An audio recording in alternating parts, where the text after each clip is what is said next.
শেখ মুজিবুর রহমানের নামে একটি বই তারা তৈরি করবেন বা একটা বই তারা তৈরি করছেন তার নামে। আমিও কিন্তু বিশ্বাস করতাম এটা শেখ মুজিবুর রহমান সাহেব নিজেই লিখেছেন।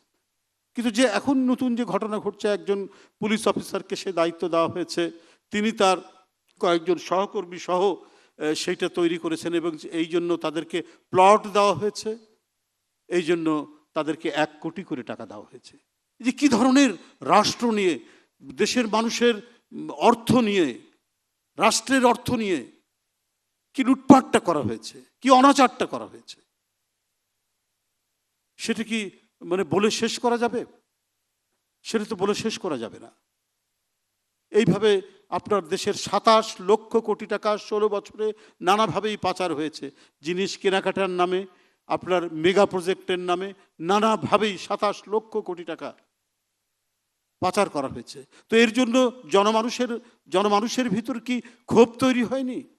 প্রচণ্ড দ্রোহ তৈরি হয়নি? আমার টাকা, আপনার টাকা, জনগণের টাকা, এই টাকা শেখ হাসিনা নিজের স্বার্থে ব্যবহার করছে, তার দলের স্বার্থে ব্যবহার করছে, তার পরিবারের স্বার্থে ব্যবহার করছে। তাকিয়ে তাকিয়ে আমরা দেখছি। এর জন্য কি মানুষের মধ্যে ক্ষোভ তৈরি হচ্ছে না? তো সেটার আমরা তীব্র পরিণতি সব কিছু মিলিয়েই হয়তো কোটা বিরোধী আন্দোলন একটা হচ্ছে, এখানে একটা উপলক্ষ নিয়ে এটা এসেছে, কিন্তু সব দ্রোহের সমষ্টিগত বহিঃপ্রকাশ হচ্ছে জুলাইয়ের সেই আন্দোলন। দেখুন 15ই আগস্ট এবারে গেছে, অনেকে দিয়েছেন, বিভিন্ন পোস্ট দিয়েছেন মহামানব বলে শোক জানিয়ে, সেটা করতেও পারেন। বিশেষ করে মিডিয়ার কিছু মানুষ, বিভিন্ন সেলিব্রিটি, অভিনেতা অভিনেত্রী, তারা এটা করছেন। আমার কাছে অবাক লাগে যে পৃথিবীর সবচাইতে সেন্সিটিভ অনুভূতিশীল মানুষ হচ্ছে যারা মিডিয়ার সাথে সম্পর্কযুক্ত থাকে, যারা হচ্ছে অভিনয় শিল্পের সাথে সম্পর্ক থাকে, যারা কবি সাহিত্যিক, তাদেরকে প্রথমেই নাড়ায়, কারণ তারা অত্যন্ত অনুভূতিশীল মানুষ হয়।